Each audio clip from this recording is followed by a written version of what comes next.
주님의 이름으로 문안드립니다. 1981년도에 작가 윌리엄 샤로아는 죽기 직전에 한 신문 기자와의 인터뷰에서 이렇게 이야기했습니다. 모든 사람들이 죽는다는 것을 나는 알고 있습니다. 하지만 나만큼은 예외일 것이라고 여태까지 믿어왔습니다. 그러나 저는 이제 죽어가고 있다는 것을 알고 있습니다. 그렇다면 제가 죽은 후에 어떻게 되는 것입니까? 이 질문은 인류의 모든 사람들이 궁극적으로 직면해야 할 질문입니다. 사람이 죽으면 어떻게 되는 것입니까? 성경은 이 사실에 대해서 우리에게 무엇이라고 이야기하고 있습니까? 죽음에 대해서 우리가 이해하기 위해서는 먼저 사람이 어떻게 창조되었는지, 그리고 그 죽음이라는 것이 어디에서부터 기원되었는지에 대해서 이해해야 할 필요가 있습니다. 창세기 2장 17절은 인류의 역사상 가장 처음으로 죽음을 언급하고 있습니다. 선악을 알게 하는 나무의 열매는 먹지 말라. 내가 먹는 날에는 반드시 죽으리라 하시니라. 불순종의 결과는 죽음입니다. 아담과 하와가 하나님께 불순종하였을 때 우리 하나님으로부터 분리되게 됩니다. 그리고 이들이 그 결과로 인하여 죽음을 맞이하게 되는 것입니다.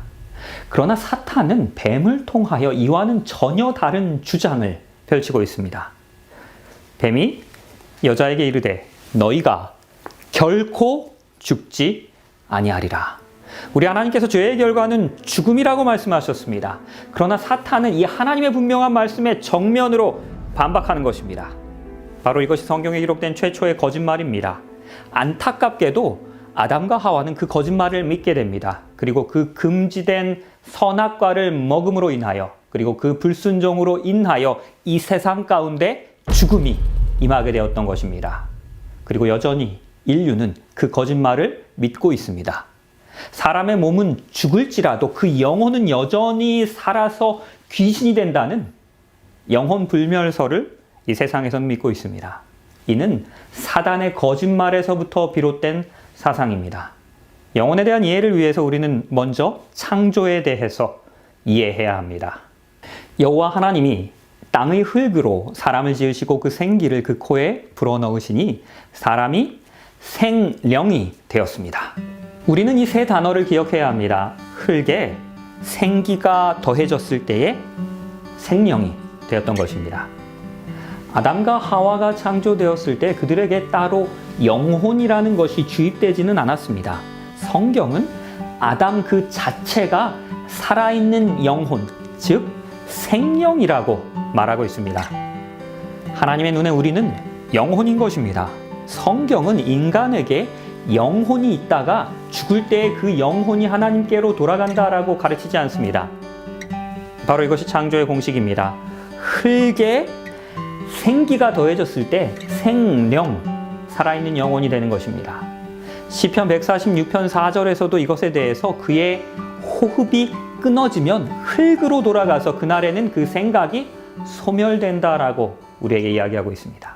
우리가 죽으면 우리의 몸은 흙으로 돌아갑니다. 그리고 우리에게 주신 그 생기는 우리를 떠나게 되는 것입니다. 인간이 죽을 때 혼이 아닌 영이 하나님께로 돌아가게 됩니다. 흙은 여전히 땅으로 돌아가고 영은 그것을 주신 하나님께로 돌아가기 전에 기억하라. 욥기 27장 3절에서 영을 곧 숨이라고 묘사했습니다. 나의 호흡이 아직 내 속에 완전히 있고 하나님의 숨결이 아직도 내 코에 있다는 것입니다. 우리가 죽을 때 하나님께로 돌아가는 영은 숨과 같은 말입니다.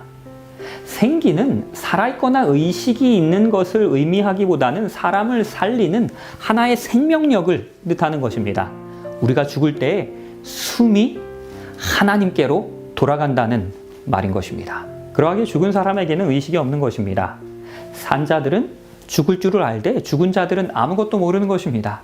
사람이 죽으면 아무것도 모르는 의식이 없는 상태가 됩니다. 즉 생각이 멈추게 되는 것입니다. 이에 대하여 전도서 9장 6절에서는 죽은 이들은 사랑과 미움과 시기도 없어진 지 오래다라고 표현하고 있습니다. 그러하기에 영화나 드라마에서 그리고 있는 죽은 사람들이 귀신이 되어서 때로는 사랑을 나누고 때로는 복수하는 것은 성경의 가르침과는 어긋나는 것입니다. 사단의 첫 거짓말에서부터 유래된 아주 위험한 사상인 것입니다. 죽은 자들은 여호와를 찬양하지 못합니다. 적막한 데로 내려가는 자들은 아무도 찬양하지 못하는 것입니다. 죽은 자들은 아무것도 모릅니다. 그러하기에 하나님을 찬양하거나 예배할 수도 없습니다. 성경은 그 상태를 가리켜서 적막하다라고 묘사하고 있습니다. 이러한 죽음의 상태를 예수 그리스도께서는 다음과 같이 또한 기록합니다. 이 말씀을 하신 후에 또 이르시되 우리 친구 나사로가 잠들었도다. 그러나 내가 깨우러 가노라. 이에 예수께서 밝히 이르시되 나사로가 죽었느니라. 예수께서는 죽음을 잠으로 묘사하고 계십니다. 우리가 죽으면 즉각적으로 하나님 앞으로 올려지는 것이 아니고 부활을 기대하며 평안의 긴 잠을 자게 되는 것입니다. 이 말씀을 하시고 큰 소리로 이제는 나사로를 부르십니다. 나사로가 죽은 지 나흘이 지났음에도 불구하고 예수 그리스도께서는 그를 하늘에서부터 불러내리지 않으신 것입니다. 그가 죽은 후에 하늘로 올라가지 않았기 때문입니다.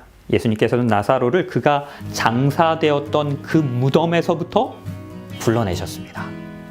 구원받은 사람들이 죽으면 바로 하늘로 올라가는 것이 아니라는 것입니다. 형제들아, 내가 조상 다윗에 대하여 담대히 말할 수 있노니 다윗이 죽어서 어떻게 됩니까? 장사되었습니다. 그리고 그 묘가 오늘날까지도 우리 중에 있습니다. 다윗은 아직까지도 하늘에 올라가지 못하였습니다. 우리는 언젠가 하늘에서 다윗을 만날 것입니다. 하지만 다윗이 죽은 지 약 1000년이 지난 후에 하나님께서 베드로를 통하여 분명히 말씀하시기를 다윗이 아직은 하늘에 없다라고 말씀하셨습니다. 그렇다면 다윗은 지금 어디에 있습니까? 그는 여전히 무덤에서 죽음의 잠을 자고 있는 것입니다. 범죄하는 그 영혼은 죽습니다. 성경 어디에도 사람이 불멸하는 영혼을 소유하고 있다라고 말하고 있지 않습니다. 디모데전서 6장 15절과 16절을 보면 오직 우리 하나님에게만 그 죽지 아니함이 있다라고 말씀하고 계십니다. 그렇다면 죽은 의인들은 언제 하늘로 올려짐을 받게 됩니까?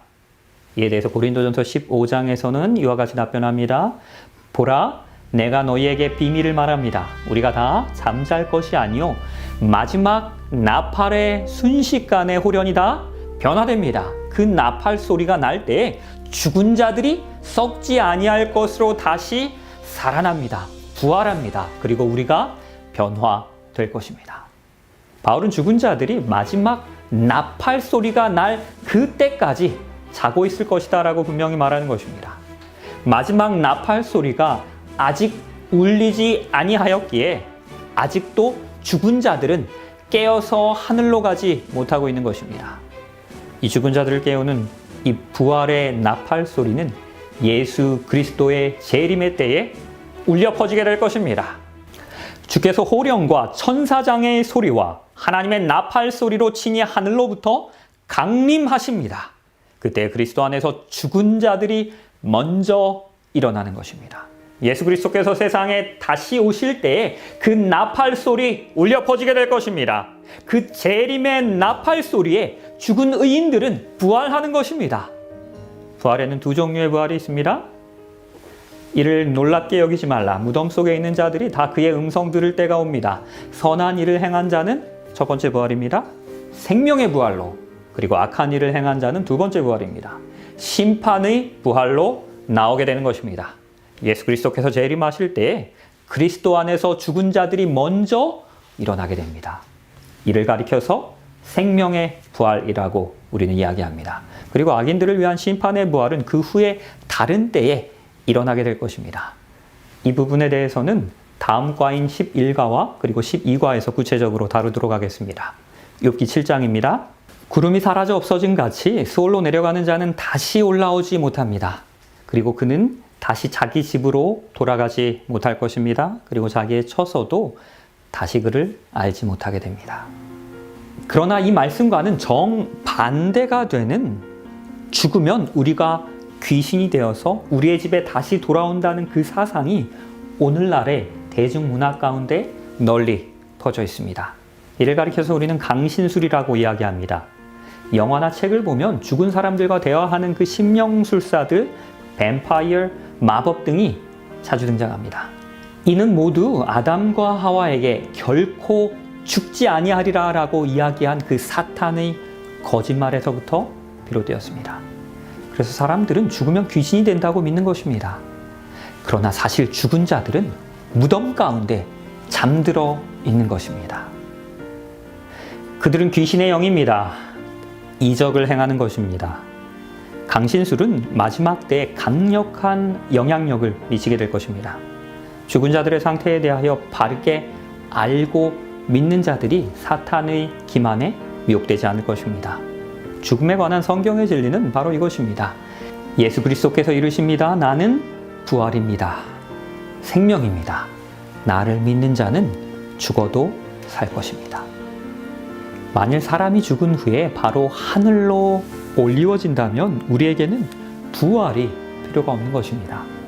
하지만 죽은 후에 우리는 무덤 가운데 머물고 있기에 우리를 깨우시고 썩지 아니할 몸으로 부활시켜서 하늘로 데려가 주실 예수 그리스도가 우리는 필요한 것입니다. 이 일을 할 수 있는 분은 오직 한 분입니다. 바로 부활이요 생명이신 우리의 구세주이신 예수 그리스도이신 것입니다. 이 예수 그리스도를 통하여 우리는 다시 살 수 있습니다. 부활할 수 있습니다. 영생할 수 있습니다. 바로 이것이 우리가 죽음 가운데에서도 소망을 가질 수 있는 유일한 이유인 것입니다.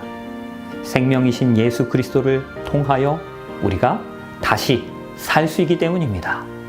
그 부활의 믿음으로 말미암아 우리의 마음 가운데 귀한 소망이 있기를 축원합니다.